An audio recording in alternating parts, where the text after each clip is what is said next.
Welcome to CityWorks, a co-production of the City University of New York School of Labor and Urban Studies and CUNY TV. I'm Laura Flanders. Each month, CityWorks explores the challenges and lived experiences of working people on the job, at home, and in our communities. For much of organized labor history, unions discriminated against black workers, excluding them from their organizations. But those workers found ways to make their voices heard nonetheless through black-led unions like A. Philip Randolph's Brotherhood of Sleeping Car Porters, in multiracial coalitions like the United Auto Workers in Detroit, and through the work of leaders like Dr. Martin Luther King Jr., who espoused the importance of economic justice alongside civil rights.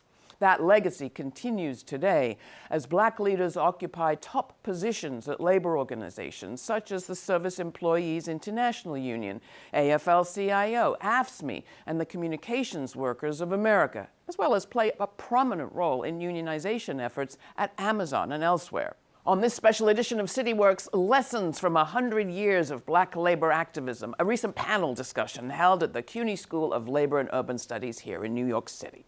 Panelists explore the heroic achievements and legacy of black union activists and what today's labor movement can take from that history to strengthen its organizing tactics. We'll hear from Cedric de Leon, professor of sociology and labor studies at the University of Massachusetts, Amherst, and author of a new book, Freedom Train: Black Politics and the Story of Interracial Labor Solidarity. And labor activist and writer Bill Fletcher Jr., author and co-author of several books, including Solidarity Divided: The Crisis in Organized Labor, and A New Path Towards Social Justice. Also, Tamara Lee, associate professor of labor studies and employment relations at Rutgers University, whose research focuses on the intersection of labor and racial justice. The panel was moderated by Cameron Black, assistant professor of labor studies at CUNY SLU. As I think all of us here are aware, we broadly struggle against authoritarian movements domestically and abroad. But this is, of course, not uniquely situated to our present moment. Black labor organizers historically have pushed back forcefully, legally and extra-legally, against authoritarian movements in the United States directed against specifically their own labor activism. Black activists naturally engaged in politics, and their politics, I think, had a unique impact on the United States, particularly in the 19th and 20th centuries. I would love to hear from our speakers more about these intersections and how Black activists have shaped the labor movement more broadly. I want to say two things about the interconnection between Black politics and Black labor activism over the past 100 years. The first thing is that hardly anybody writes about Black labor activists over the last 100 years, right? When we think about, for example, the struggle for interracial labor solidarity, most of the stories that we tell each other in labor spaces, in labor books, is that interracial solidarity is the invention primarily, the political project primarily of white communists and white progressive CIO organizers and leaders. Okay? There are hardly any books at all about the role that Black workers played, right, in advancing the cause of interracial class solidarity. But in fact, if you look at the historical record, as I have in my new book, Freedom Train, what you see is actually that among white trade unionists, white union members, and white workers, folks were uneven, inconsistent in their support of this idea of class solidarity, right, among white constituencies. And that the most consistent advocate for this vision of the multiracial labor movement that we have today were Black workers and Black union activists. And so that's the first thing that I want to say, right? That Black folks really formed the vanguard of the idea of class solidarity, right? Over the last 100 years. The second thing that I'll say about Black politics is that it's not a smooth road. We're not talking about, a sort of unified collective struggle of truth and beauty, and everybody was together. It was messy. There was a lot of factionalism, especially between what I call the centrist faction and the left faction of Black civil society. But I also want to say that it was that interplay. It was the fight actually between the center and the left of Black civil society that pushed the cause of interracial solidarity forward, because it led to kind of like the invention of like new tactics, new strategies for mass mobilization and building power from below. So in some ways, it's a question of what is the labor movement versus what is a social movement. And if you center Black workers and Black activists, it's always been bigger than wages, hours, and working conditions, right? It's always been about democracy, humanization, right? That journey from chattel property to whatever we have now, which was brought to us by Black worker movements, right? And so in addition to that, thinking about state authoritarianism against Black workers and activists, I would also argue, and maybe we'll get more into it, that the responses to moments of authoritarianism in this country have also always run through Black bodies. Nobody has the constitutional amendments of due process or equal protection without the 13th, 14th, and 15th Amendments, the Reconstruction Amendments, right? So without Black workers rising and bringing forth, right, the end of enslavement and the incorporation of Black people into the body politic, nobody has due process or equal protection. We're starting to see when there are attacks on Black workers, and we can I'll leave it to the historians to tell us what the critical junctures are, but whenever there is a backlash against Black workers, it affects everybody. Right? LGBT rights are under attack because of equal protection, right? We're seeing an erosion of those rights. So I think authoritarianism runs through Black bodies, but also the responses to it and those moments where we have had incremental change towards justice also runs through Black activism.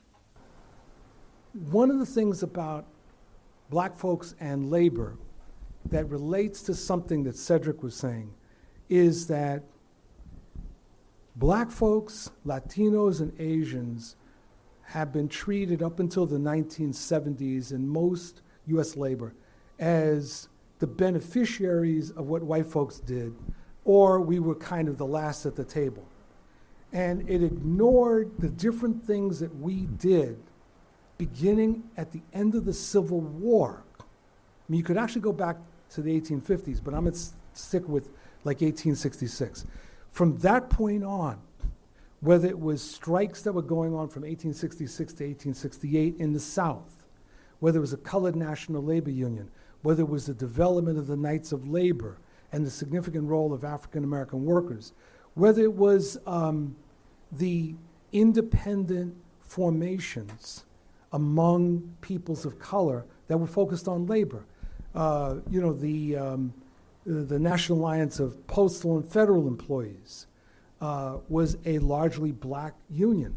You started to see in the Southwest the contributions of Chicanos, and also, interestingly, the relationship between, this is going beyond Black folks, but the relationship of the Mexican labor movement to the development of the U.S. trade union movement, which no U.S. union that I know of has ever acknowledged, nor has there ever been acknowledgement of the Congress of Spanish-Speaking Peoples, right, which was central in the organizing of the CIO in the Southwest. So we actually built the damn labor movement. If it wasn't for us, there would be no labor movement as we see it. And my final point is this. You want to know an example? It's of Ford Motors.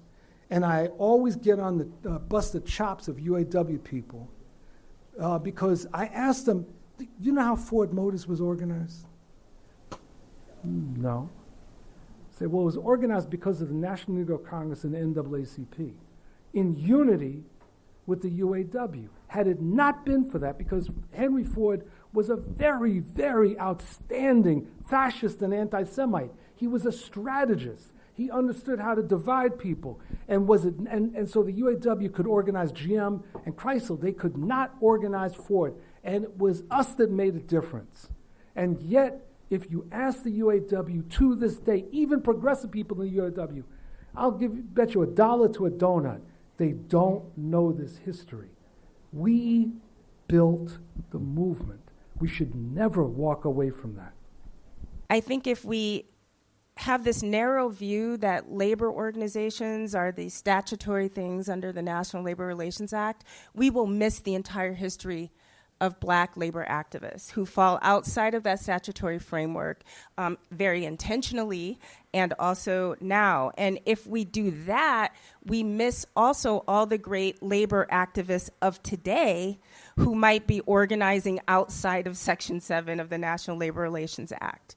I will bring attention to, some organizing that's going on with Jobs to Move America, whom I'm affiliated with, but they just had a press release yesterday about organizing at Hyundai, where there is prison labor working next to what they call free labor. Those folks in Alabama have laws against their ability to organize into a trade union, and so there's a lot of exciting innovative organizing that's going on if we expand our definition outside of a statute that was never meant to include us, and see that there's a lot of things going on the ground right now, particularly in response to this question of authoritarianism or abuse of state power. Black labor leaders faced formidable challenges over the past century. Among those, white supremacy within unions, economic injustice, and overt racism from both employers and the government. What did they do? Well, here's more from the discussion filmed at the CUNY School of Labor and Urban Studies about exactly that. How has Black activists, Black organizations resisted, pushed back, fought against a state apparatus that is uniquely suited for suppressing Black movements violently and nonviolently at times throughout the 20th century? The very fact that a lot of the sources for my book come from these state surveillance records, I think, is telling about how much of a threat, right, interracial solidarity and Black labor activism was both to the state and to the capitalist system. Because the idea was that if Black and white workers organized across the color line, then the entire system was in jeopardy. The other thing that I will say about this is that, the Black workers who are featured in Freedom Train did organize lots of industrial workers into the union movement. But that was not the overarching strategy. That wasn't their political vision. What they believed that they were doing was they were fighting fascism at home and abroad, okay? The way that they thought about what they were doing was that we are, like especially in the 1930s, we are fighting Jim Crow unionism. In other words, we're fighting fascism in the labor movement here in the United States, okay? Which of course, was very much linked to state violence against Black workers. But they also understood that they were fighting against fascism abroad, German Nazism, Japanese imperialism of all kinds. And so not only was the state violence present and they were organizing around it, and state agencies were infiltrating Black labor organizations, but their political vision, right, was informed by the most violent political tendency of their time, which was fascism, okay? And Cameron and I have talked about this, right? they were very conscious about this. They called it the double V strategy: victory at home and victory abroad. Fascism, state authoritarianism, and political violence were always at the front of their minds. Yes, they were organizing, but they were organizing for a reason, and that was fundamentally to defeat the far right. I think I might bring us up to contemporary responses of Black workers, like what they're doing right now. I'm looking at how Black workers in places like Amazon warehouses, for example, particularly in the southern United States, where Amazon is opening these facilities basically on site of old plantations, right? And when you move down there and you talk to the workers, you feel all the things in the air and the trees, right? The history is very thick. And what has come to our attention as researchers when we think about Black responses to what we've called the militarization of employment relations. Amazon using military-style tactics, blurring the line between state power and corporate power, has always been a thing that Black workers have faced historically, right? This blurring of the lines between corporate and state power, the use of police, the use of white civilians to police Black bodies, plantation management, or its precursor, which is agricultural management, right? Sort of like the precursor to scientific management and what we do in factories and warehouses. So what are Black workers responding to? What are our tools? A lot of the same tactical repertoires are still there. We're still using things that are in our collective histories, that are in our blood, that are from our ancestors. One of the things that I want to shine a light on is the resilience, right, in face of whoever the opponent is, which is big, state and corporate power. There have been so many discussions, the way we think about whether or not an organizing campaign has won or lost, right? We usually measure it by, did they win that election in Alabama? They still haven't lost that election at Amazon, by the way. But we largely will critique them and say it was a failure because they didn't win. But if you go down there and talk to any worker who's been involved in the 3 elections that they've had there, you will see power, you will see hope, you will see agency, you will see blueprints, right? You will see cross-ethnic, cross-racial organizing, right?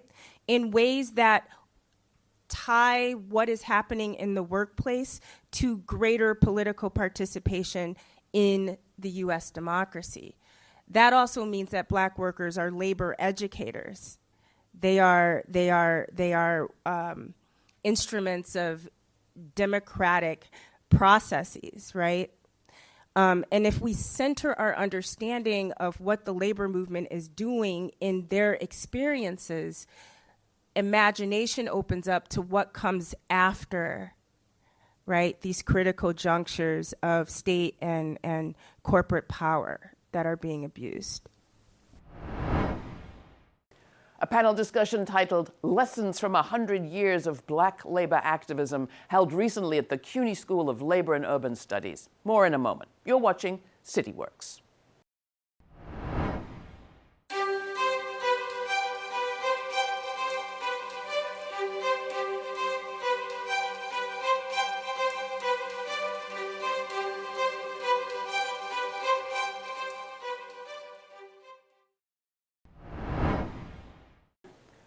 On this edition of CityWorks, we are sharing some highlights from a recent panel discussion on the heroic achievements and legacy of Black union activists in the U.S. labor movement over the last 100 years, with some powerful lessons for labor organizers today on building a multiracial, democratic, working-class movement. Here's more from the discussion filmed this past November at the CUNY School of Labor and Urban Studies.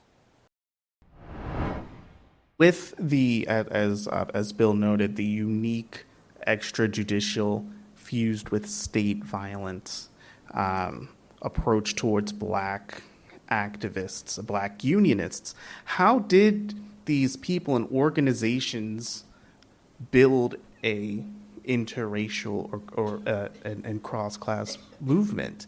How did this actually happen, and how is it still happening at present? I think it's kind of important for us to realize that this movement for interracial, interclass solidarity is not finished. One response by Black workers has to do with understanding the moment. It's not an accident that you would have these strikes in the South, 1866 to 1868, because there was Reconstruction.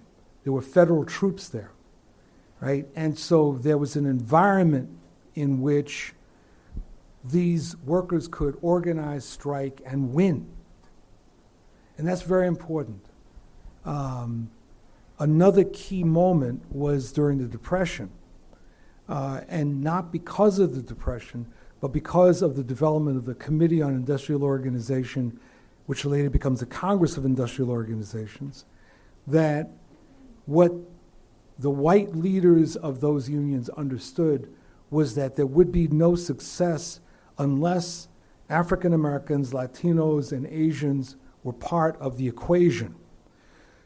Now, they had overall a fairly primitive idea, that is the white leaders, about what that meant. But what they were doing was breaking from the essentially apartheid trade unionism of the AFL. And so at that moment, some great visionaries within Black America who went on to form the National Negro Congress realized the importance of the moment. This was a moment. This was not a moment to sit back. It wasn't a moment to hope that white people were going to act differently. This was a moment to intervene.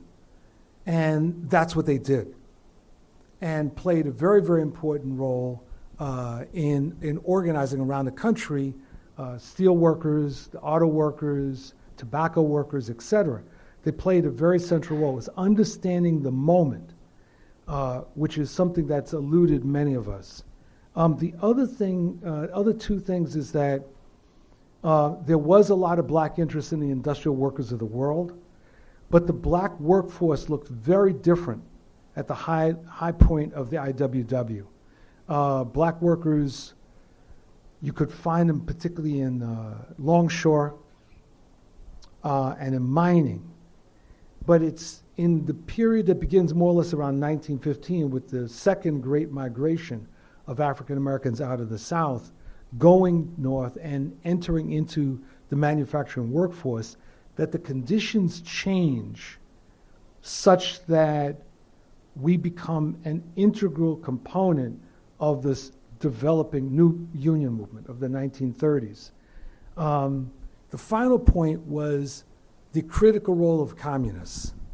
And a lot of people don't want to talk about it, but I think that it's without question that Black and white and Latino communists were at the forefront of pushing, wherever they were, pushing for whatever you want to call it, multiracial, whatever, unionism, genuine unionism. They were at the forefront of that. And this, they were engaged in multiple fights, and those influenced by them. I mean, people like Harry Bridges. Whether Harry Bridges was a communist or not is irrelevant. What's important was that the politics he brought to unionizing on the West Coast was extraordinary, and the recognition that he had that the Black communities, as small as they were in the Bay Area, would be really critical with what became the San Francisco General Strike. That he went to Black communities and said, I want your support, because what we're going to do through this general strike and through fighting for the hiring hall will break the arbitrary way that hiring was done, an arbitrary way which always disadvantaged Black workers. And he stood by that, and the black community rallied to him, and it was significant to me, growing up in New York. So we're 3,000 miles away from the West Coast. But when my father would talk about trade unionism, he'd say, Bill, there's always been two kinds of unions in this country. There were the corrupt and racist building trades, and then there was the real unionism of Harry Bridges. Right? This is in New York, right? He didn't say like the ILA, he said Harry Bridges. And that it was something that spread throughout Black America, that Harry Bridges was a hero within Black America because people understood where he and where the ILWU stood on these questions. I think importantly to sort of note that for Black activists, labor activism fused with social activism, which fused with political activism. We have these overlapping and mutually reinforcing behaviors of social, labor, and political organization that ultimately played, I would say, a gargantuan role in pushing the labor movement and redefining the labor movement as a social movement. That was Cedric de Leon, Bill Fletcher Jr., and Tamara Lee, moderated by CUNY SLU's Cameron Black, with lessons from 100 years of Black labor activism, a public program filmed recently at the CUNY School of Labor and Urban Studies. And that's it for CityWorks this time. If you have comments or questions, you can write to us at cityworks@slu.cuny.edu. And if you like what you just saw, consider making a donation to CUNY TV or the School of Labor and Urban Studies Foundation at the links below. For CityWorks, I'm Laura Flanders. Thanks for watching.